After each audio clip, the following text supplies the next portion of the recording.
Pawsome Resort is a cozy management sim developed by Tavola Games, where you build and manage a vacation resort for pets. From expanding your facilities to keeping your furry guests happy, the game aims to combine relaxing management gameplay with plenty of adorable animals.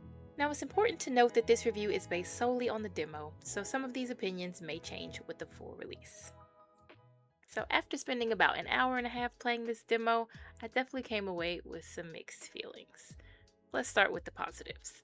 While the visual style may remind some players of Stardew Valley, me included, the actual concept feels surprisingly unique. There aren't many games that let you run a vacation resort exclusively for pets, and I genuinely enjoyed seeing the different animals arrive and exploring the resort grounds. I also have to give a special shout out to the scooter. It's such a small thing, but zipping around this resort on it made getting from place to place so much more enjoyable. Sometimes it's the really little details that stick with you, and for me, the scooter was the most enjoyable part of the game, surprisingly. Now let's get into the frustrating things.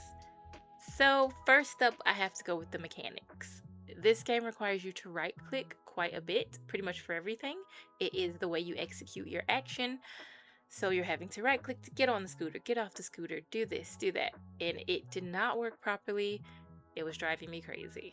And unfortunately, at least in the demo, there didn't seem to be a way to change the button like you can do in other games. Maybe that's something they'll change in the full game or have changed in the full game. Time will tell.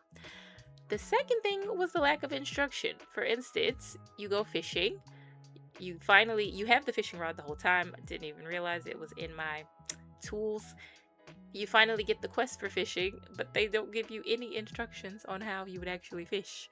So you have to literally just keep clicking around and figuring out. It took way more time than it needed to take for me to fish when it could have just said very simply, this is how you do the fishing. Can't remember if there were other things that lacked instruction to that degree, but considering that was just in the first part of the demo, I feel like there's going to be other things as well. Next up, the storyline. Big deal, right? The storyline you would think would draw you in to the story, to the game. And yes, I understand it's a demo, but if I'm playing this demo to decide whether I want to play a game or not, I would think the storyline would be more enticing, would really make it feel like this warm, cozy game that it is. For instance, if I'm thinking Stardew Valley, which we all are, because this game looks very similar, thinking of just how the interactions between Robin and Lewis and just all of those little quirks that really make it a really fun and funny and engaging game didn't really have those, not at all. I mean, the little witch, she's kind of funny. Otherwise, you're just completing quests. There's nothing to really get you to know these characters, to meet these characters, they're kind of just boring, you know?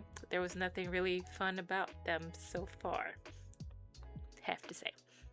Next, the character customization just was non-existent. So the only option you have is a male a male resort owner or a female resort owner, both Caucasian, which, not a big deal, but kind of not the most welcoming. Let's just put that out there. So I don't know if it will be in the full game, but it should have been in the demo. Come on. I mean, if it's in the full game, it should have been in the demo. I've played many demos that had the character customization already. So if that's a detail they left out for whatever reason and then are putting in the full game, why? So those were the positives, those were the negatives. Would I buy the game? Well, clearly the game is out and I have not bought it yet, but I would buy it with an asterisk. I would buy it if it's on sale because I am interested. It is cozy enough, it is cute enough and interesting enough that I'm curious to see the full game, but only on sale. It's actually not that expensive. I want to say it's £8 something. I live in the UK. But even that, I'm just not willing to pay with the mechanics. Again, the mechanics drove me insane. So, would I buy it? Yes, if it had a good sale.